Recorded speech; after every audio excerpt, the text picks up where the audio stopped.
This program is brought to you by WorldCorp Wireless Broadband. Future in your hand. WorldCorp, an Omantel company.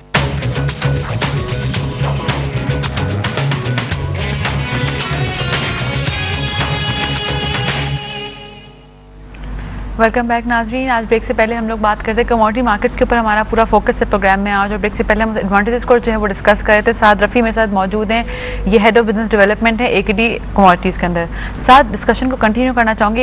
एक बहुत typical सवाल जो यहाँ पे करना चाहूँगी, जो डेफिनेटली हमारे ऑडियंस को भी काफ़ी जो है वो रिलेट कर सकते हैं उससे, कि अगर आज हमारे देखते हैं, साहब ने स्टार्टिंग में प्रोग्राम के मेंशन भी किया कि हमारे यहाँ कल्चर है गोल्ड को रखने का, ख़रीद के रखने का। हमारे यहाँ कल्चर है, लोग रखते हैं हमारे यहाँ पाकिस्तान के अंदर, इंडिया के अंदर, बांग्लादेश के अंदर लोग सोना खरीदते हैं और घर में रखते हैं फॉर वेरियस पर्पसेस, उसको आगे यूज़ करना शादियों के पर्पसेस में ऑल दैट। उसको किस तरह से हम कमोडिटी मार्केट की तरफ जो है इन इन्वेस्टर्स को जो गोल्ड खरीद के घर में रखते हैं उनको हम कमोडिटी मार्केट की तरफ जो है वो स्विच करा सकते हैं? देखिए, इसमें ये कि जो लोग जिन्होंने अब तक लेके रखा हुआ है, अगर प्रॉब्लम उन्होंने हाई प्राइसेस पर लेके रखा हुआ है, आपको याद होगा कि आई थिंक 64,000 63,000 तक भी तोला गोल्ड चला गया था। तो अगर उन्होंने उस प्राइसेस पे लेके रखा हुआ है, नाउ उनका लॉस है, वो जो प्राइस डिक्रीज है वो एक लॉस है। बिकॉज राइट नाउ तोला इज ट्रेडिंग अराउंड 57,000, तो पर तोला उनको कम से कम भी 6,000 रुपये का लॉस है। अगर उस मार्केट्स में अगर हम ये भी बात करें कि जी गोल्ड लेके रख लिया आपने, ज्वेलरी बना के रख ली, वो तो एक अलग चीज़ है, वो बिकॉज आपने वो यूज़ के रखा। आपने बिस्किट लेके रख लिया अगर, तो वो बिस्किट जो है वो डेप्रिशिएट, अगर प्राइसेस डेप्रिशिएट होती है या कम होती हैं तो वो साथ साथ वो भी डेप्रिशिएट हो रहा है। सही है, एक इंस्टेंट वैल्यू है गोल्ड की। मगर what you can do is कि आप एक साथ लेने के बजाय आप इस मार्केट के थ्रू तोला गोल्ड सिंगल तोला करके आप बाय कर सकते हैं।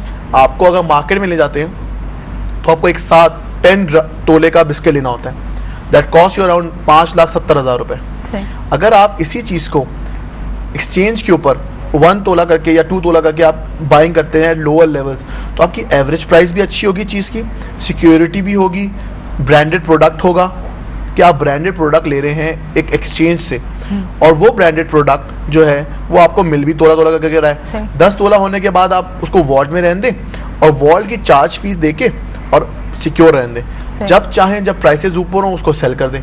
ठीक है, गोल्ड लेके रखने का मकसद क्या होता है कि प्राइस एप्रिसिएशन होगी तो बेच देंगे, या दूसरा रीज़न ये होता है कि हम ज्वेलरी में कन्वर्ट कर लेंगे। मगर ज्वेलरी में कन्वर्ट करने में यू नो दिस थिंग कि ज्वेलरी कन्वर्ट करने में आपकी एक मेकिंग कॉस्ट इंक्रीज हो जाती है। तो रादर देन आप गोल्ड की फिजिकल बाल लेके ज्वेलरी बनवाएं, आप बाजार से वैसे ले सकते हैं ज्वेलरी, तो उसमें इतना ज़्यादा इम्पैक्ट नहीं पड़ेगा इम्पैक्ट कब, जब आपने बिस्किट लिए और आपने उस बिस्किट को खरीद के रखना था बैंक के अंदर और वो बेचने थे जब प्राइसेस इंक्रीज हो जाती।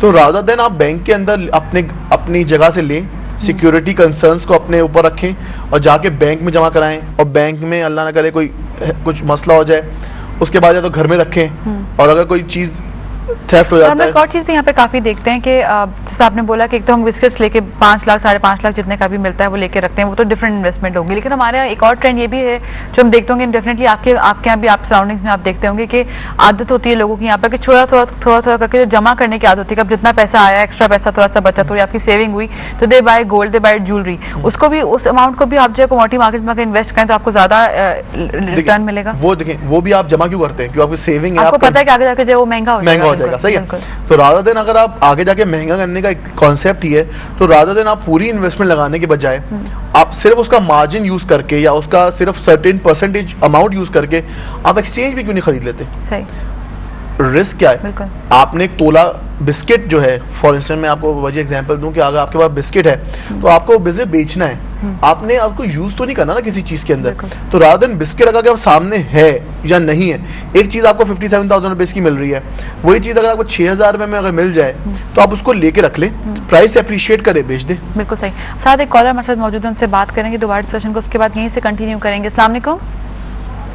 अस्सलाम वालेकुम जी, मैं ख्वाजा शाहिद कराची से बोल रहा हूँ जी। क्या मैं कहना चाहता हूँ कि गोल्ड जो है ना बड़ी खतरनाक चीज़ हो गई है 10-15 साल से, जब से महंगी हो गई है। It is very dangerous. ये तो आप ना पहन सकते हैं ना, आप कहीं जैसे डाकू के लिए बन गया हुआ है ये तो आप गोल्ड कहाँ से खरीदने जाओगे?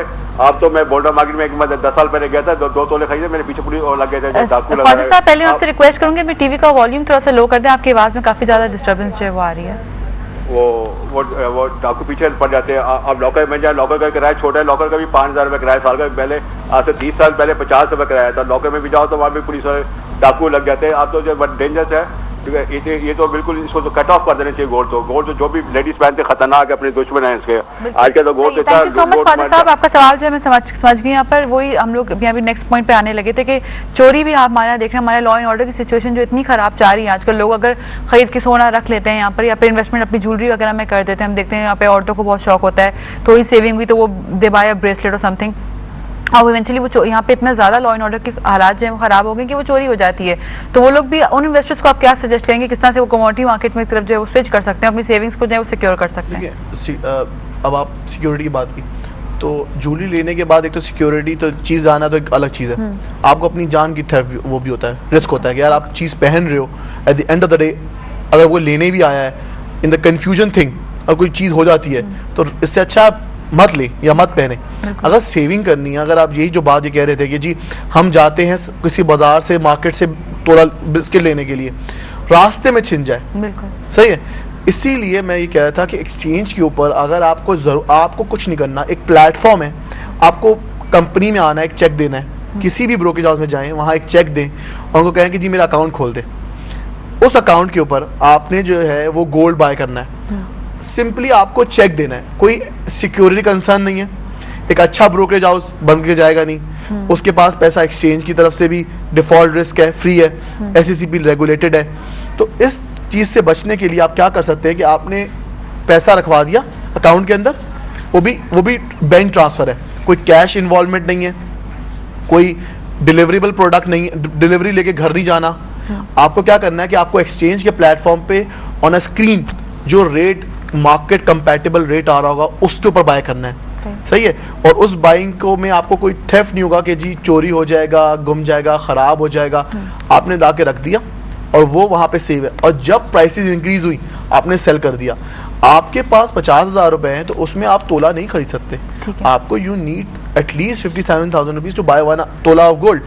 आप क्या करें कि आपने प्राइस एप्रिसिएशन से फ़ायदा उठाना था या सेविंग को बढ़ाना था, तो उस चीज़ को, प्रोडक्ट को आप लेवरेज के थ्रू ट्रेड करें और एक सेंसिबल ट्रेड करें कि जी मैंने लोअर लेवल से बाय करेंगे हम, और जो हायर लेवल्स हैं, मैंने आपको एक पॉइंट बताना इसमें मिस कर गया था कि जी इस मार्केट में 2 मूवमेंट का फ़ायदा हो सकता है। आपने हर जगह देखा है दुनिया में कि कोई चीज़ बाय करते हैं तो ही सेल होती है, कभी भी प्राइस डिक्रीज से आपको फ़ायदा नहीं होता कि प्राइस डिक्रीज लॉस होता है। क्योंकि देखें, आपने कोई चीज़ बाय की, for instance if you buy gold की एग्जांपल ले रहे हैं, गोल्ड बाय किया, गोल्ड की प्राइसेस कम नीचे हो गई तो आपको लॉस होगा। इस मार्केट में ये एडवांटेज है कि आप समझ रहे हैं कि प्राइसेस नीचे आएंगी in the going forward, you can sell that product on a first hand और बाद में खरीद लें। अच्छा, इस लोगों को ये बात समझ नहीं आती कि यार कोई चीज़ कैसे सेल हो सकती है जब वो है नहीं। देखिए, वो चीज़ ऑन स्क्रीन है, वो ऑन पेपर है, वो कोई चीज़ फिजिकल हाथ में नहीं है कि जी बेच नहीं सकते आप, पहले खरीदने के बाद बेचता है, कोई चीज़ फिजिकली हाथ में हो, ऑन पेपर, ऑन स्क्रीन आप कोई चीज़ सेल कर सकते हैं ऑन अपफ्रंट, और उसकी प्राइस डिक्रीज से आप फ़ायदा ले सकते हैं और आपका प्रॉफिट जो है आप उस तरह भी बना सकते हैं। तो सेविंग को इन्वेस्ट करने का सिर्फ एक ही मकसद होता है किसी भी इन्वेस्टर का, कि उस चीज़ के ऊपर रिटर्न कमाया जाए। और रिटर्न के लिए ज़रूरी नहीं है कि मैं फिजिकल गोल्ड रखे रखूँ, मैं उस चीज़ को इलेक्ट्रॉनिकली फिजिकल मार्केट के ऊपर एट कंपैटिबल इंटरनेशनल रेट्स मैं उसको ट्रेड कर सकता हूँ। अच्छा, और प्रोडक्ट्स भी थोड़ा चाहूँगी डिस्कस करो यहाँ पर कि प्रोडक्ट्स किस तरह के मौजूद हैं करंटली PMX में, और इसके अलावा कौन से प्रोडक्ट्स ऐसे हैं जो आने वाले हैं, क्योंकि हम अभी देख रहे हैं करंटली तो सिर्फ गोल्ड, सिल्वर और ऑयल जो है, ये 3 ऐसे प्रोडक्ट्स हैं जो हमारे यहाँ ट्रेड हो रहे हैं। इसके अलावा और कौन से मार्केट प्रोडक्ट्स हैं जो इंट्रोड्यूस होने वाले हैं? देखिए वजह, अभी इस वक्त राइट ना हमारे पास जो ट्रेडिंग प्रोडक्ट्स हैं उसमें हमारे पास गोल्ड, सिल्वर और क्रूड ऑयल है। इसमें हमारे पास देखें लोकल एक्सचेंज है, तो लोकल एक्सचेंज के ऊपर आपकी ऐसे प्रोडक्ट भी होते हैं। देखिए, हम लोग एक एग्री बेस इकॉनमी है, तो हमारे एग्रीकल्चर प्रोडक्ट्स भी इसमें इंट्रोड्यूस हो चुके हैं। आपके पास वीट है, फिजिकल डिलीवरेबल, शुगर है, फिजिकल डिलीवरेबल, आपके पास कॉटन इन लाइन है, सही है, आपके पाम ऑयल, वो भी कॉन्ट्रैक्ट, राइस, ये सब फिजिकल डिलीवरी भी में है। ये सब प्रोडक्ट, अगर सारे प्रोडक्ट अगर फ्यूचर कॉन्ट्रैक्ट्स में आ जाएं, तो व्हाट डू यू थिंक, अगर एक वीट का बायर है, वो समझता है कि 3 महीने बाद प्राइसेस जो हैं, मैं जब लेने जाऊंगा तो महंगी मिलेंगी वीट की, ब्रेड की जो कंपनीज होती हैं, वो जब वीट खरीदती हैं वो एक अच्छी अमाउंट की वीट लेके रख लेती हैं ताकि उनका बिजनेस चलता रहे। अगर मैं 3 महीने बाद जाके वीट खरीदने जाऊंगा और आई एम एक्सपेक्टिंग कि यार इस सीजन में वीट बहुत एक्सपेंसिव हो जाएगी, तो क्यों ना मैं राइट नाउ हेज कर लूं, मैं इंटरनेशनल मार्केट्स में वीट को बाय कर लूं ऑन पेपर, सही है, और उसके प्रॉफिट को 3 महीने बाद बुक करूं और वही प्रॉफिट मैं वहां पे कर दूं। देखो पहले लॉस होता था, अब वो लॉस जो है वो मिनिमाइज हो जाएगा इन टर्म्स ऑफ हेज। तो लोकल प्रोडक्ट्स में wheat, sugar, sugar, palm oil, cotton और राइस, ये प्रोडक्ट्स हैं, इन सब के फ्यूचर कॉन्ट्रैक्ट्स आना बाकी हैं। और कॉटन का फ्यूचर कॉन्ट्रैक्ट आने के बाद यू विल सी कि कितना मार्केट जो है वो डेवलप हो जाएगी। बिल्कुल सही है, आई एम श्योर इससे काफी ज्यादा फायदा हमारे इन्वेस्टर्स और हमारे जो ट्रेडर्स हैं उनको बहुत ज्यादा फायदा होगा। उसके अलावा अगर करेंसीज मार्केट में आती हैं, देखिए करेंसीज इंटरनेशनली फॉरेक्स बिजनेस एक बहुत बड़ा बिजनेस है, तकरीबन $4 ट्रिलियन की डेली की मार्केट है। You can not manipulate $4 trillion market, you can manipulate $1 million की मार्केट, $2 मिलियन की बात, $4 million daily. Who has this kind of liquidity? Who can manipulate this market? कोई नहीं। तो $4 ट्रिलियन की मार्केट में फॉरेक्स इन्वॉल्व है।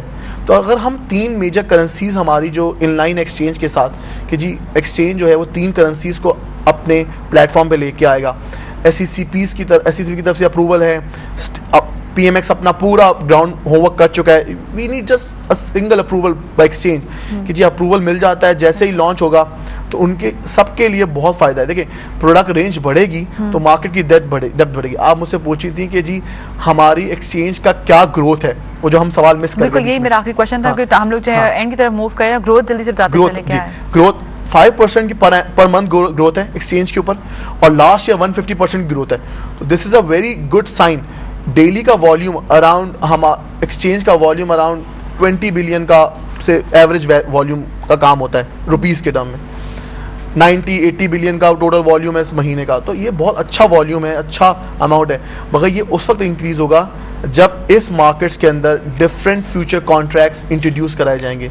लोगों के पास जितनी ज़्यादा रेंज ऑफ प्रोडक्ट होगी उतना उनको ज़्यादा फायदा होगा। जैसे अभी रिसेंटली सिल्वर इन्होंने 10 आउंस सिल्वर लॉन्च किया है।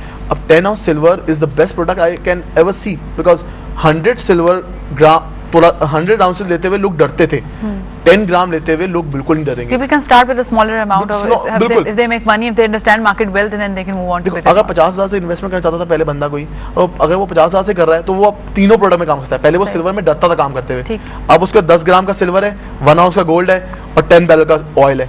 तो ये तीनों प्रोडक्ट उसके लिए बहुत अच्छे प्रोडक्ट्स हैं इस वक्त राइट नाउ। और करेंसीज आने के बाद तो मार्केट वैसे भी इंशाल्लाह जो है वो बहुत ज़्यादा बढ़ जाएगी। ठीक है, थैंक यू सो मच साद, अपने प्रोग्राम में तशरीफ लाने के लिए, अपनी वैल्यूबल इनपुट जो है यहाँ प्रोवाइड करने के लिए।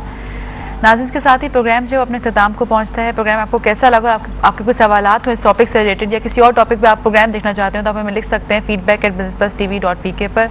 वजिया खान को बिजनेस लंच की पूरी टीम को यहाँ पे इजाज़त दीजिए। अपना ख्याल रखिएगा, अल्लाह हाफ़िज़।